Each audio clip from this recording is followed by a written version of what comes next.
इस्लाम भी छोड़ा, घर वाले भी छोड़े, रिश्तेदार भी छोड़े, किसकी खातर? लड़के की खातर। उसकी बीवी हूँ मैं, उसका हक क्या मेरे ऊपर? आप लोग क्यों मुझे मारे? वो तो आज नहीं तो कल वापस आ जाएगा। 2 साल हो गए मारपीट वो करता है मेरे साथ, मैंने बर्दाश्त की, अभी नहीं मुझसे बर्दाश्त हुआ। डॉक्टर ने कहा बीबी आप हॉस्पिटल जाएं, आपका यहाँ का मसला नहीं हॉस्पिटल का है।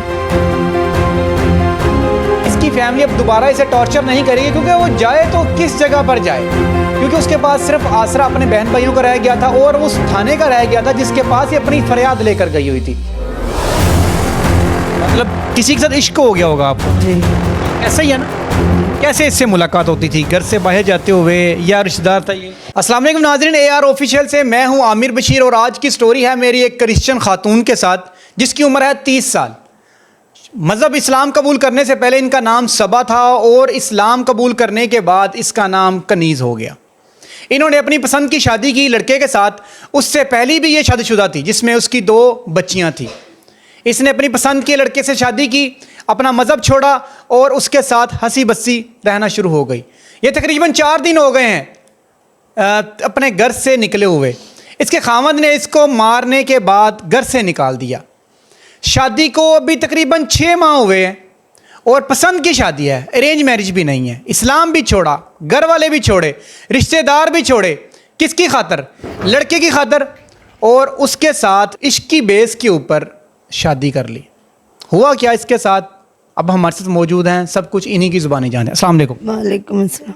अच्छा, मुझे बताएं कि जब आपने इस्लाम छोड़ा उससे पहले आपका मज़हब क्या था? क्रिश्चियन। शादीशुदा थी आप? जी कितनी बच्चियाँ थी? 2। 2 बच्चियाँ थी। कितनी कितनी उम्र होंगी उनकी? एक की 14-15 साल है, एक की 7 साल। मतलब आपकी शादी को 16 साल हो गए होंगे इस्लाम कबूल करने से पहले। जी इस्लाम आपने क्यों कबूल किया और अपने मज़हब को क्यों छोड़ा? अपने हस्बैंड से इससे शादी करने के लिए। मतलब किसी के साथ इश्क हो गया होगा आपको ना? जी ठीक, ऐसा ही है ना? जी। कैसे इससे मुलाकात होती थी? घर से बाहर जाते हुए या रिश्तेदार था ये? ये घर पे ही हमारे आते थे तो इसने कहा मुझे आप अच्छे लगते हो तो मैं शादी कर लूँगा, अगर आपका हस्बैंड नहीं सही तो। मैंने कहा ठीक है। जब उसने बोला कि मैं आपसे शादी कर लूँगा, आपने बोला नहीं मेरी आपकी 2 बच्चियाँ मेरी नज़र नहीं आती 14-15 साल की, तो मैं क्यों शादी करूँ आपसे? नहीं। मतलब आप उसकी मोहब्बत में गिरफ्तार हो गई। जी ऐसा ही है? जी। कितनी उम्र थी उसकी? उसकी भी इतनी 20-30 साल, 30 साल है उसकी भी। कंवारा था वो? नहीं, वो भी शादीशुदा है। उसकी भी वाइफ होगी? हाँ जी, वो छोड़ गई थी। मतलब वो बैचलर हो गया ना? जी ऐसा ही है? जी। आपने फिर क्या स्टेप लिया? अपने घर वालों से बात की कि मैं अपने पहले वाले खावन से जिससे मेरी 16 साल शादी हो चुकी हुई थी उसको छोड़कर मैं इस नए शख्स के साथ जिससे मैं मोहब्बत करना शुरू हो गई हूँ उससे शादी करना चाहती हूँ? जी नहीं, मैंने अपने घर वालों से नहीं पूछा। किसी से बात नहीं की? नहीं। आपने एक तरफा फैसला लिया? हाँ जी। क्या डिसाइड किया था आपने उस वक्त? मैंने कहा ठीक है शादी कर लेंगे, अगर आप शादी करोगे तो कर लेंगे। अच्छा, बस। तो पहले वाले खावन से इस चीज़ के बारे में कोई बातचीत की? नहीं। उसे मतलब एक तरफा आपने छोड़ दिया? जी इस्लाम कबूल किया? जी इद्दत पूरी की? जी। कितने माह? 3 माह। इस्लाम किस जगह पे कबूल किया? मस्जिद में। मस्जिद में? जी सर्टिफिकेट तो मिला होगा? जी मिला है। ठीक है, उसके ऊपर क्लियर लिखा होता है कि इन्होंने अपना मजहब छोड़कर इस्लाम कबूल कर लिया। जी जी। कितना अरसा हो गया इस्लाम कबूल किए हुए? 2 साल। 2 साल हो गए। जी इद्दत के बाद फौरन आपने निकाह कर लिया? जी। किस जगह पे किया? घर पे। घर पे की? उसी घर पे जिस जगह पे आप रहते थे अपने खावन के साथ? जी। आपकी बच्चियां भी आपके साथ थी? नहीं, एक ही बच्ची थी उस जगह पे। जब आप शादी कर रहे थे आपके ससुराल वालों ने मना नहीं किया ये तुम क्या कर रही हो हमारे घर को, आप मतलब क्या बनाने जा रही हो? नहीं, उसके माँ बाप ने नहीं किया उन्होंने? नहीं। अच्छा, शादी के बाद आप अपनी बड़ी बेटी को साथ लेके आ जी नए घर में, जी। तो वहाँ तो आप हंसी बस्सी खुशी से ज़िंदगी गुजारना शुरू हो गए थे। जाहिर बात है आपकी मोहब्बत की शादी थी, तो फिर क्या हो गया? वो 2-3-6 माह के बाद वो लड़ाई झगड़े, मारना पीटना उसका शुरू हो गया। वो उसकी क्या वजह बनी? पता नहीं मुझे, मैं उसको मना करती थी ये आपने ये काम नहीं करना, ये नहीं करना, काम पे जाओ, अच्छे तरीके से खर्चा वगैरह दो। तो इस वजह से इस वजह से घर में नोक जोक शुरू हो गई। अभी जो दूसरे खामन जिसके साथ आपने मोहब्बत की शादी की है उसके साथ कितना अरसा होगा शादी हुए? 2 साल। 2 साल हो गए ना? जी। तो फिर अब क्यों, अब किधर है वो, आपके साथ नहीं है? उसने मारपीट की और घर से चला गया। उसके घर वालों ने भी मेरे साथ ये मारपीट की, पहले उसने की फिर उसके घर वालों ने की, तो मुझे घर से निकाल दिया। अब मुझे 4-5 दिन हो गए कि मैं घर से बाहर हूँ। उसे कहना था उसके घर वालों को, आपके बेटे ने तो मुझे मारा, ठीक है, मैं उसकी बीवी हूँ, मैं उसका हक क्या मेरे ऊपर, आप लोग क्यों मुझे मार रहे हो? वो तो आज नहीं तो कल वापस आ जाएगा, आप क्यों मुझे मार रहे हो? मारने की क्या वजह थी? वो कहते जब वो वापस आएगा तुम भी आ जाना, अभी निकलो। तो कहना था आपको मेरी शक्ल में अपनी बेटी नज़र नहीं आती? वो ये इन बातों को नहीं समझते। क्यों? वो शुरू से कहते हैं ये हमारे बेटे को छोड़ के चली जाए, हमारे घर से निकले। ऊपर ऊपर से ज़बान से मीठे रहते हैं बस। तो जब आपको घर से अब निकाल दिया उन्होंने, ज़ाहिरी बात है जब इंसान का कोई आसरा नहीं रहता, उसके अपने सिर्फ उसके माँ बाप होते हैं, उसके बहन भाई होते हैं, उसका अपना खून होता है ना। आपने उनसे रब्ता करने की कोशिश की? क्यों? मैंने अपनी मर्ज़ी से इससे शादी की, मैंने इस वजह से उनसे कोई बात ही नहीं की। मतलब आपके रिश्तेदारों ने, आपके माँ बाप ने आपसे लातल्की कर ली होगी, हाँ जी। ऐसा ही है? हाँ जी, वो कहते हैं आप जानो, इरफान जाने। अच्छा, हाँ जी। अब इरफान किधर है? अब इरफान, अब उसके घर वाले कहते हैं मैं भाग गया, आपको छोड़ के हमने निकाल दिया है, तुम भी चली जाओ। तो अपने घर ही वो जाता है, उनको सारा पता है। अच्छा, मतलब वो अपने घर में आता जाता है? हाँ जी। मतलब ये है कि आपकी मोहब्बत की शादी, अब उसका दिल भर गया आपसे, उसने आपको मारना शुरू कर दिया, आपको लान तान करना शुरू कर दिया और वो घर से निकाल दिया। हाँ जी, 2 साल हो गए मारपीट वो करता है मेरे साथ, मैंने बर्दाश्त की, अभी नहीं मुझसे बर्दाश्त हुआ। नाज़रीन, ये मोहब्बत की शादी है जो किस अंजाम पर पहुंचती है। आप ये देखें कि इतना बड़ा स्टेप लिया इन्होंने। अपनी 16 साल शादी जिसके साथ हुई थी, उसकी 2 बच्चियां इनके साथ थी, जिसकी एक की उम्र तकरीबन 15 साल है और दूसरी की उम्र तकरीबन 7 से 8 साल थी।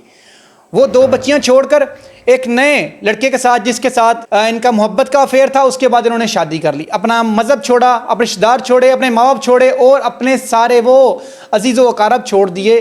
सिर्फ किसके लिए? इस शख्स के लिए जिसने उसे मारने का वतीरा बना लिया। इनके बाजू के ऊपर बड़े मोटे किस्म के निशानात बने हुए हैं और ऐसा लग रहा था जैसे पूरी बॉडी को काटा गया हो। बड़े बुरे तरीके के साथ इन्हें मारा गया। जब वो आप लोग को मार रहा था, आपने अपनी मदद के लिए किसी ना किसी को तो कॉल की होगी, किसी के पास अपनी फरियाद लेकर गई होगी, गए थे किसी जगह पे? जब मार रहा था ना, उसका कज़न है वो आया, उसने मुझे बचाया। चोट लग गई, डॉक्टर के पास भी लेके गया। उसने बोला आओ बाजी मैं लेके जाऊँ आपको। ये लोग जाने नहीं दे रहे थे कि पुलिस केस है, ये बाहर चलेगी तो पुलिस को बुला लेगी, यहाँ महल्ले वालों को पता लग जाएगा। मुझे जाने नहीं दे रहे थे। वो भाई की मेहरबानी, वो लेके गया, मुझे पट्टी वगैरह करवाई, फिर भी मेरा नाक से खून नहीं रुक रहा था। फिर डॉक्टर ने कहा बीबी आप हॉस्पिटल जाएं, आपका यहाँ का मसला नहीं हॉस्पिटल का है, आप उधर जाएं। मैंने उनसे बोला आप मेरी बहन को कॉल करवा दें, ये लोग मुझे जाने नहीं दे रहे। मेरी बहन आई, उसने कहा मैं आपको ले जाऊंगी, तो आप घर पे जाओ, लेटो आराम करो। मैं घर चली गई, मेरी बहन आई है, वो पुलिस भी साथ ले आई, इसको पकड़वा दिया।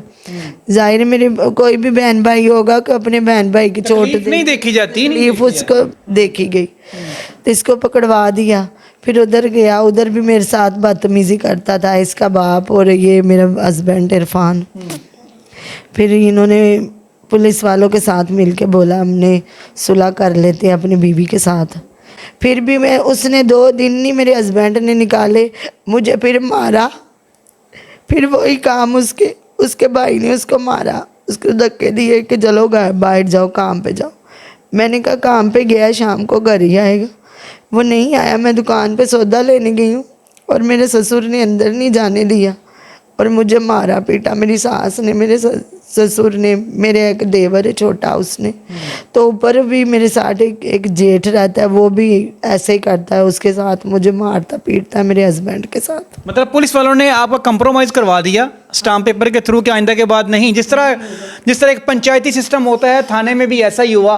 थाने वालों ने बोला कि उनके सारी फैमिली मेम्बरान को बुलाने के बाद इनकी सुलह सफाई करवा देगी, स्टाम्प करवा दिया गया और इस चीज़ को मेक श्योर किया गया कि इसकी फैमिली अब दोबारा इसे टॉर्चर नहीं करेगी, क्योंकि वो जाए तो किस जगह पर जाए, क्योंकि उसके पास सिर्फ आसरा अपने बहन भाइयों का रह गया था और उस थाने का रह गया था जिसके पास ये अपनी फरियाद लेकर गई हुई थी। जाने के बाद वहाँ पे उनका स्टाम्प होता है, उनको वापस आने के बाद 2 दिन के बाद इसका जो हस्बैंड है वही वतीरा बना लेता है और मारना शुरू कर देता है। आखिरकार इस खातून को घर से निकाल दिया गया। आज 4 दिन हो गए हैं, ये अपने घर से बाहर हैं और ये दर बदर भटक रही हैं। आप ये देखें कि मोहब्बत का ये अंजाम हुआ कि अपने पहले खामद को भी छोड़ा, अपनी बच्चियों को भी छोड़ा, अपने जिज़ो कारक को भी छोड़ा और इसके साथ साथ अपने जिस हस्बैंड के साथ वो रहना शुरू हुई, अपना मज़हब छोड़ने के बाद उसने भी आज इस धत्कारने के बाद इसे बाहर फेंक दिया। इंसाफ के लिए थाने में जाती है तो वहाँ पे टाल मटोल करके, मिन्नत समझत करके इसके जो घर वाले हैं इससे सुलह सफाई कर लेते हैं और उसके बाद दोबारा उसको घर से निकाल दिया गया है। इनकी सिर्फ फरियाद है एक कि उसे अपने हस्बैंड के साथ रहने दिया जाए, वो कैसे रह पाएगी, इसका सलूशन क्या है। हो सकता है इनके माइंड में उस हवाले से भी कोई चीज़ हो, वो भी उनसे बात करते। अच्छा मैंने दसो, अगर तुहाडा खावन तुहाडे नाल रहना शुरू हो जाए तो तुसी हसी बसी रहना शुरू कर दिओ, मसले का हल की है, की चाहते हो, किस तरह होना चाहिए? मेरे न रवे सुलह सलूक, ना मारे कुटे, ना प्यार ना रवे, काम ते जावे, खर्चा वगैरह दवे। अगर वो खर्चा नहीं देंदा, काम ते नहीं जाना, तो फिर तो लड़ाइयाँ होनियां होनियां ने। नहीं, काम ते जांदा है, थोड़ा बहुता करदा। असीं लूनी मिस्सी से भी गुजारा किया, मैं उनदे नाल भुखे भी रहे हैं 2-2 दिन, मैं कोई शिकायत नहीं की। कोई महल्ले दे बुजुर्ग, कोई पिंड, कोई खानदान दे कोई वड्डे पा के मामले ਨੂੰ ਸੁਲਝਾਉਣ ਦੀ कोशिश करनी सी, शायद मामला हल हो जाए। कोई नहीं, हो किसी दी समझदे नहीं। ਹੁਣ ਕੀ ਕਹਿੰਦਾ ਹੈ वो अपने घर वाले ने मिलिया है, मेरे ना कोई राबता नहीं होंदा। ਹੁਣ ਇਹ ਨਹੀਂ ਕਹਿੰਦਾ ਕਿ ਮੈਂ ਤੈਨੂੰ ਤਲਾਕ ਦੇ ਦਾਂਗਾ, ਹੁਣ ਮੈਂ ਤੈਨੂੰ ਰੱਖਣਾ ਨਹੀਂ ਹੈਗਾ। नहीं, मेरे ना उनका कोई राबता नहीं, मैनू उन्हें कोई फ़ोन नहीं किया, ना मिलन की कोशिश की है। मैं उनके नाल हद तो ज़्यादा प्यार भी किया, उन्होंने इज्जत भी दी है, उनका हर काम भी किया, तो पका के सब कुछ उन्होंने मैं दिता है। शहजादिया तरह मैं रखिया उन्होंने अपने बंदे नूं, पर उन्होंने इज्जत रास नहीं, उन्हें हर बारी मैनू मारिया कुटिया। 2 ਸਾਲ ਦੇ ਅਰਸੇ ਦੇ ਵਿੱਚ ਤੁਹਾਡੇ ਕੋਲ ਕੋਈ ਔਲਾਦ ਨਹੀਂ ਹੋਈ ਹੈ ਦੂਸਰੇ ਖਾਵਨ ਦੇ ਵਿੱਚੋਂ? नहीं, पहले इन्हें मैनू मारिया कुटिया। नीचे असी अपने बैठक च रहिंदे सी इन्हां दे घर, और इन्हें मारिया कुटिया, ज़्यादा हद तो ज़्यादा मारिया सी। उदों भी नहीं मैनू हॉस्पिटल ले जांदे सी, वो इस तरह मामला खराब हो गए। नाज़रीन, खातून की ज़ुबानी आप जान रहे हैं कि खातून क्या कह रही है। अगर उसका खावन उसके साथ हंसी खुशी रहे, क्योंकि उसके पास और कोई सहारा नहीं है, अभी किसके पास जाएगी वो? आसरा तो सरे छोड़ आई थी, अब जिसके पास आई है उसने भी दुत्कार दिया हुआ है। अभी फिर भी ये मिन्नत समझत कर रही है कि वो उसे अपने पास रख ले। मैं उसके सारे काम करूँगी, उसके घर के काम करूँगी, जो वो कहेगा वो मैं करूँगी, लेकिन वो मुझे मारे नहीं, 2 वक्त का खाना दे दे, और कहते हैं ना रुखी मिस्सी, मुझे सिर्फ वो दे दे, मुझे और कुछ नहीं चाहिए उससे, ना कोई बंगला, ना कोई गाड़ी, कुछ भी नहीं। क्योंकि जब औरत बेबस हो जाती है ना, ये इन्होंने बड़ा हार्श और बड़ा स्टेप लिया था अपनी ज़िंदगी में, और ये उस पर शायद पछता भी रही हों कि ये मुझे लेना चाहिए था या नहीं लेना चाहिए था।